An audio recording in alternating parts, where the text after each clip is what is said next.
Hello বন্ধুরা, আমি আপনাদেরকে আজকে দেখাবো কাঁঠালের বিচি কিভাবে রান্না করতে হয় শুটকি দিয়ে। আমি কাঁঠালের বিচিগুলোকে এখন পরিষ্কার করে নিছি সিদ্ধ করার জন্য। আমি এর মধ্যে একটু জল দিয়ে দিচ্ছি, জল দিয়ে সিদ্ধ করতে দেবো। চুলার মধ্যে তুলে দেবো এখন। দিয়ে দিছি। এখন এগুলো সিদ্ধ হলে তারপর আমি রান্না করব। এগুলো সিদ্ধ হয়ে যাচ্ছে, দেখেন। এগুলো এখন আমি হলুদের গুঁড়া দিয়ে দেবো 1 চামচ, মশলার গুঁড়া দিয়ে দেব, মশলা গুঁড়া দিয়ে দিচ্ছি। আমি 1 চামচ মরিচের গুঁড়া দিয়ে দেব।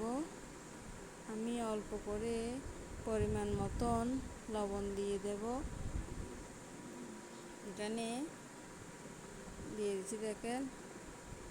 এখানে আমি দিয়ে দেব কাঁচামরিচ। এখানে আমি দিয়ে দিচ্ছি টমেটো। সবগুলো দিয়ে একটু করে পেঁয়াজও দিয়ে দিচ্ছি। দিয়ে এগুলোকে আমি দেখেন, এগুলো প্রায় সিদ্ধ হয়ে আসছে।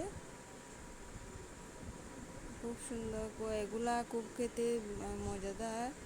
আমি শুটকি দিয়ে রান্না করব এটা। এগুলো এখন হয়ে গেছে আমার। এখন আমি শুটকিগুলোও দিয়ে দিচ্ছি। শুটকিগুলো দিয়ে একটু নেড়ে চেড়ে নিচ্ছি। এখন আমি একটা কড়াইয়ের মধ্যে তেল দাগ করব।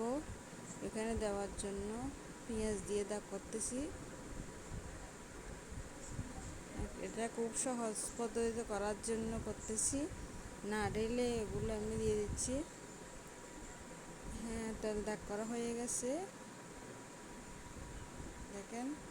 এখন আমি এগুলা এই কাঁঠাল বিচির মধ্যে দিয়ে দিচ্ছি। দেখেন, কালারটা খুব সুন্দর হয়ে গেছে। এখন এগুলা খেতেও খুব দারুণ লাগবে, খুব টেস্টি। দেখেন, খুব সুন্দর লাগতেছে, কালারগুলো সুন্দর লাগতেছে, খেতে দারুণ হবে। আমার রান্না কেমন হলো আপনারা একটু জানাবেন। আমি খুব সহজ পদ্ধতিতে রান্নাটা করলাম। ধন্যবাদ সবাইকে।